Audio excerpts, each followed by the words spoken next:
Programa Celso Luiz na web e TV, com o deputado federal Arlindo Quinalha, na cidade de Serra Azul, que vem à cidade trazer recursos à sua terra natal. É isso, deputado?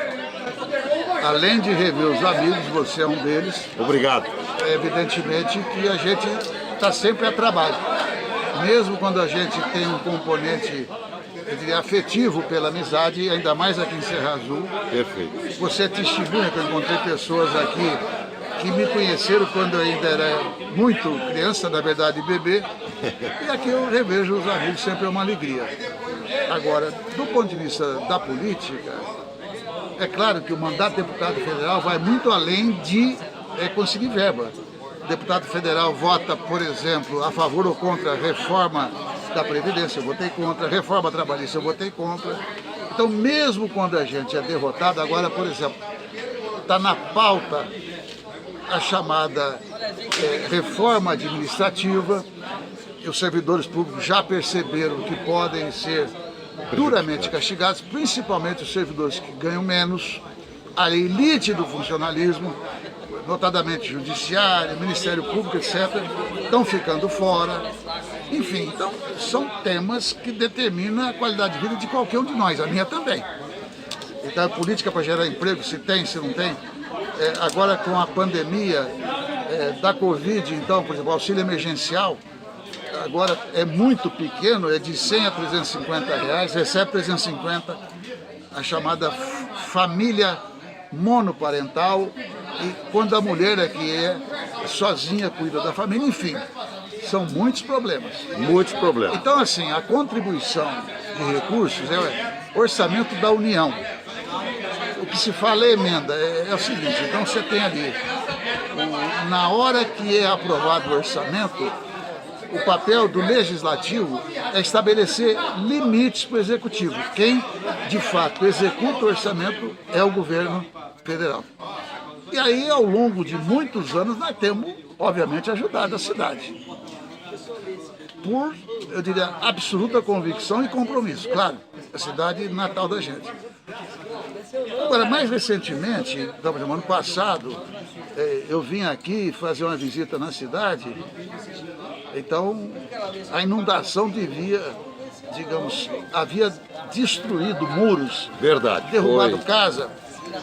E aí eu estava na região, o Quecão, o André, aí nós tivemos com o prefeito e foi acompanhado também pelo vice-prefeito Rodrigo.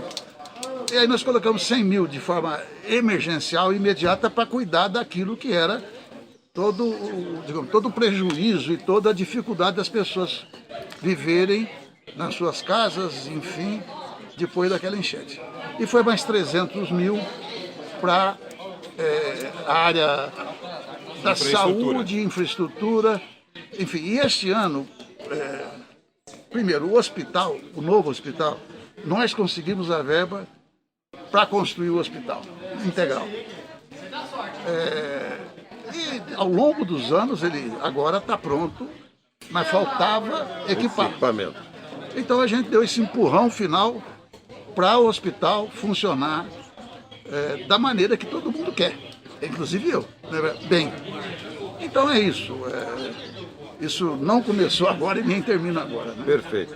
O senhor falou no valor da verba, não? Do hospital agora? Olha, eu não tenho certeza, mas acho que foi 250 mil. 250 mil. Entretanto, eu não gosto de anunciar antes de chegar essa verba. Já chegou. Já chegou. Então vamos dizer assim, 250 mil já chegou. Pode chegar mais. Bom, deputado, eu creio que o senhor já deu, inclusive, uma panorâmica geral a respeito da função do deputado federal, mas eu não tenho como fugir da pergunta com relação o andamento e onde pode chegar a CPI da Covid. Bom, toda CPI, ela tem que ter o chamado fato determinado.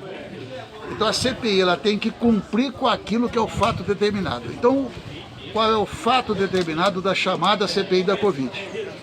É investigar as ações e omissões do governo federal no combate à pandemia. O governo, a base do governo no Senado, introduziu também a investigação do destino dado às verbas, tanto por governadores, tanto por prefeitos. Então, essa foi a primeira disputa em torno da CPI. Agora, todo mundo que está acompanhando ou que está lendo a respeito, o que está acontecendo? Várias das informações que a imprensa divulgava ou que a gente, por outros caminhos, sabíamos, o governo sempre negou. Então, a CPI, até o presente momento, eu acho que o governo está devendo explicações. Porque o que está acontecendo? Vai lá um ex-ministro da Saúde, ou quem está ainda em atividade no governo.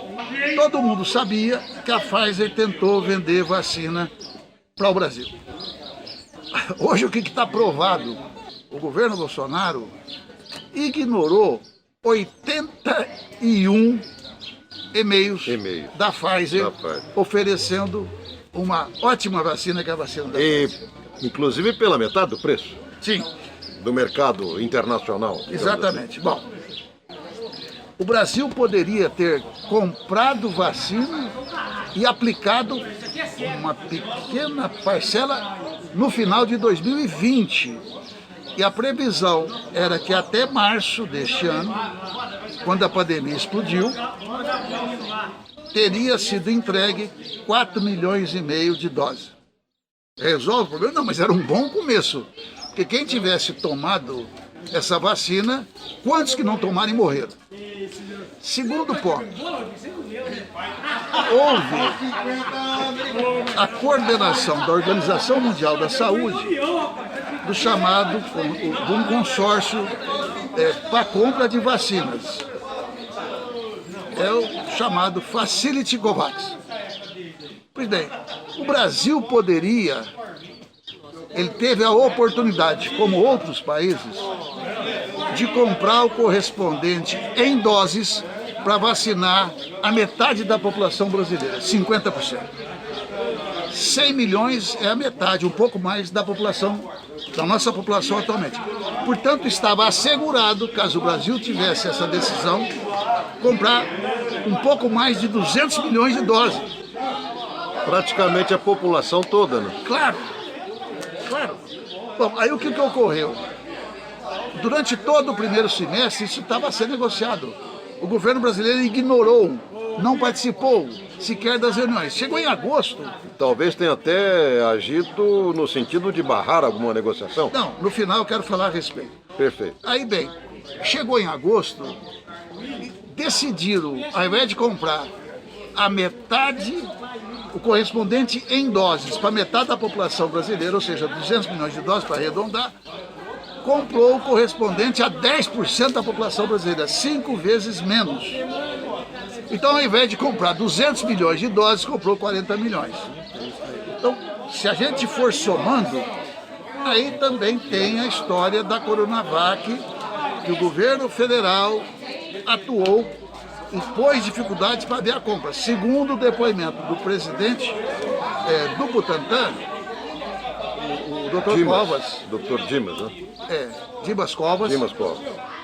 Teria, se tivesse andado a compra, nós teríamos mais 49 milhões de doses. Então, se a gente somar... Foi nessa ocasião, deputado, desculpa interromper, já interrompendo, em que o então ministro Pazuello concretizou, ou teria praticamente concretizado essa compra, e o presidente fez com que ele retrocedesse na compra. Não foi nessa ocasião da Coronavac? É possível, até porque em mais de um momento o Pazuello foi absolutamente desmoralizado. Pela omissão, pela incompetência. Eu vou dar o exemplo aí da crise no Amazonas. No Amazonas. Então ali, veja, inclusive por mentiras sequenciais, ele negava que tivesse sabido 5 dias antes de que iria acabar o estoque. No mínimo 5 dias antes. Bom, aí subordinados dele, que trabalhavam no Ministério da Saúde, foi lá e falou, não, o governo foi avisado sim. Então é uma tragédia continuada. Uma tragédia, é verdade. Aí você finalmente fala, será que não foi intencional? Aí reside, na minha opinião, Se a gente chamar de erro, o maior erro agora foi intencional, porque o Bolsonaro escolheu a chamada imunização de rebanho, que no caso brasileiro, a imunização de rebanho ela pode ser natural ou pode ser provocada. Então, se você vacinar 70, 75% da população, você vai ter o conjunto imunizado, mas por uma ação consciente de vacina. Não, ele escolheu aquilo que nós podemos chamar, mas que não se aplicava, aplica em outras doenças, a chamada imunidade natural. Resumo, ele soltou, por isso que ele atuou contra o isolamento social, por isso que ele fala contra o uso de máscara, por isso que ele sempre falou contra a vacina. Por quê?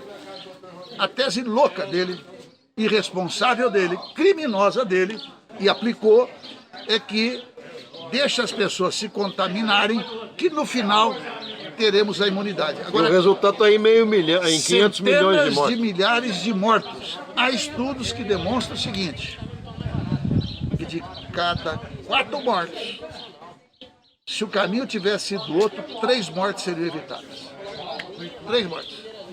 Há um outro estudo de um cientista do Rio Grande do Sul que fala que 95 mil mortes poderiam ser evitadas. Ou seja, vamos pegar esse estudo que fala que cerca de 100 mil teriam sido poupadas, as vidas teriam sido poupadas. Então, gente... eu falei meio milhão e é correto. E depois quase... eu fui corrigir e falei 500 milhões, 500 mil pessoas. Isso. Quase. E aí, o problema de tudo, que eu acho que, conversando com os senadores que eu conheço lá, a CPI, ela evidentemente está descobrindo uma porção de falhas, mas acontece que as falhas continuam. Continuam, Então tem que, na minha opinião, a CPI produzir rapidamente um resultado. Entendeu? Nem que seja resultado parcial. Só tem uma maneira de segurar o Bolsonaro e a equipe dele, é a pressão popular. Tanto é que ele já andou fazendo assim declarações contraditórias com o que ele sempre fez. Mas para confirmar que ele é incorrigível, ele falou e deu declaração que ele pediu um estudo para o Ministério da Saúde para que fosse flexibilizado o uso de máscara. Uso de máscara.